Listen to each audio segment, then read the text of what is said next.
Hi, I'm Michelle, and I am not a public speaker, and this is very difficult for me, so just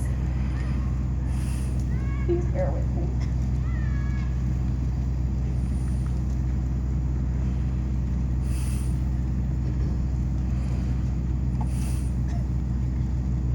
My story begins when I was 20 years old. I had just gotten married in June and moved to California. I found a part-time job at a bakery and was adjusting to my new life. I thought I had a cold, and I went to urgent care to have it checked out. They told me my glands were just swollen, gave me antibiotics, and sent me home. So after 10 days, everything was good, or so I thought. And after another week, my neck was swollen again. So I returned to urgent care, and they set up an appointment with a thoracic surgeon for a biopsy.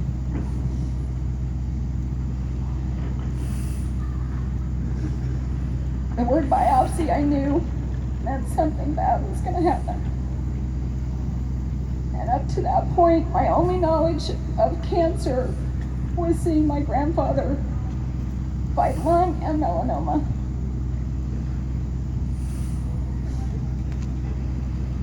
And he passed away after a long battle with both of these diseases. So I went in and had the biopsy done and got a call the next day, said, "We need you to come in." Never in my wildest dreams would I have thought that I would hear the word cancer at such a young age. So on Wednesday, November 25th, 1987, I was diagnosed with Hodgkin's disease. My husband and I went that very afternoon and met with an oncologist. And the word oncologist, I knew, meant cancer and probably death.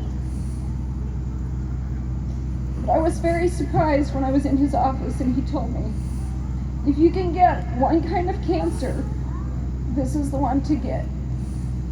It's treatable and it is curable. But they had many more tests to run after that. We also had the task of going home and that evening telling my in-laws what had happened, and then trying to call my parents in Oklahoma and give them the news.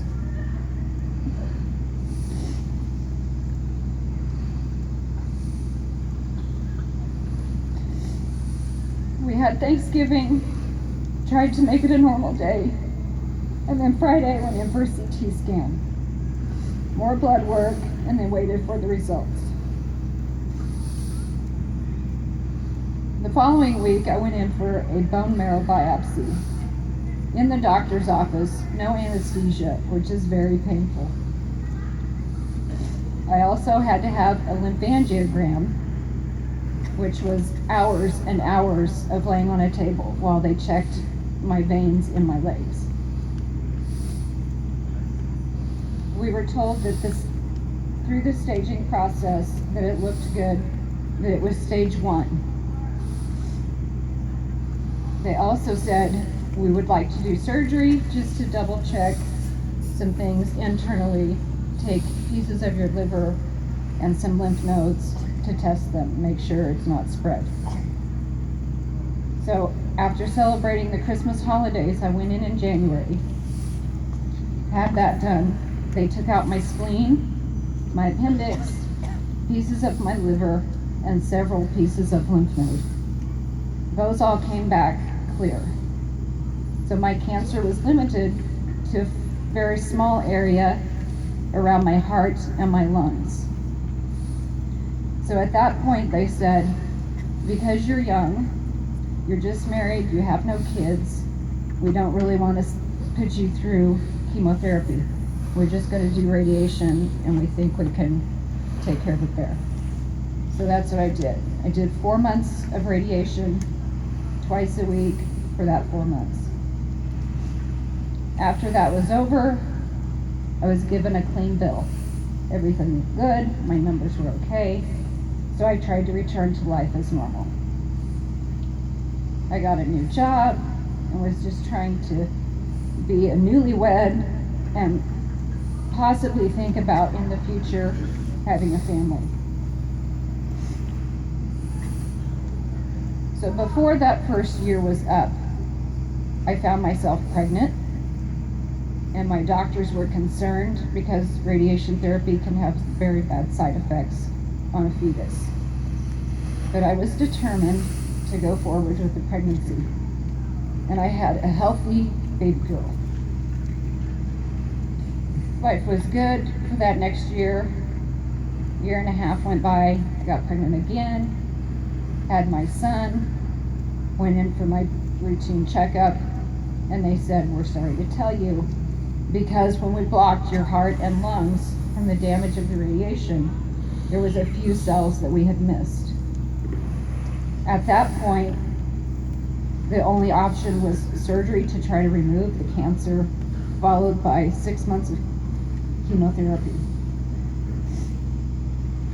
So I was at home with a 2-year-old and a 6-month-old baby. Started my treatments, and I did okay the first 3 months. I didn't have the typical side effects. I wasn't sick. I was doing all right. But then I got a cold, which with no immune system turned into something really bad. It just kind of went downhill from there. I got really sick. Then the effects of the chemo really started to show. It was not good, and I ended up losing the majority of my hair. But I was determined for my 2 kids that I was going to fight.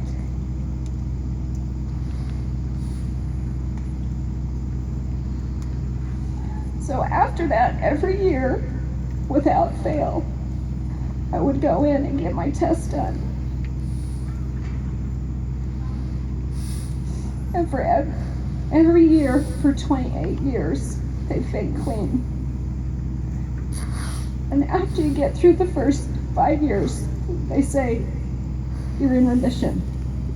After 10 years, they say you're cured. So after 28 years, I thought I had nothing to worry about. And then this past March, I went in for my routine checkup. My white cell count was 18,000.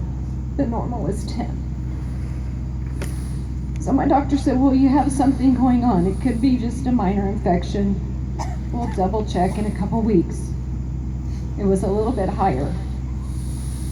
So then she said, "I want to do a CT scan." So I had that done. Didn't show anything. Next step is another bone marrow biopsy. So I went in and had that done. Came back. I have non-Hodgkin's lymphoma, which is cancer in the bone marrow.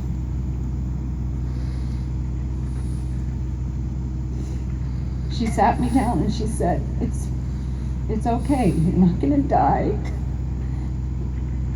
It's very treatable." But she said, "I'm not concerned as much because you don't have any other signs or symptoms. It's only your white cell count is up." So every 2 months, I've been going in, having my white cell checked. It's gotten higher and higher every 2 months. My last checkup was in November,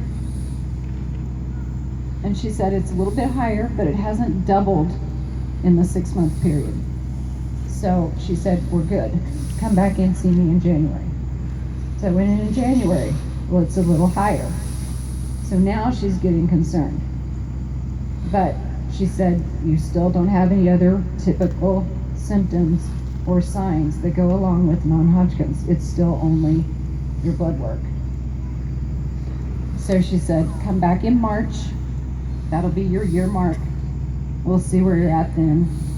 And if it's higher again, possibly start treatment." So I'm looking at, in the next 2 months, going in again, having blood work done, and if it's higher, possibly starting an antibody treatment, which is similar to chemotherapy, but it doesn't have the same side effects. You go in once a week for 4 weeks, have the treatment done, and hopefully it works. If not, then they proceed to 8 weeks, but they can't do more than 8 weeks at a time. But I'm confident that I'm going to continue to watch my girls grow and my grandchildren grow up. I beat cancer once, and I will beat it again. Thank you.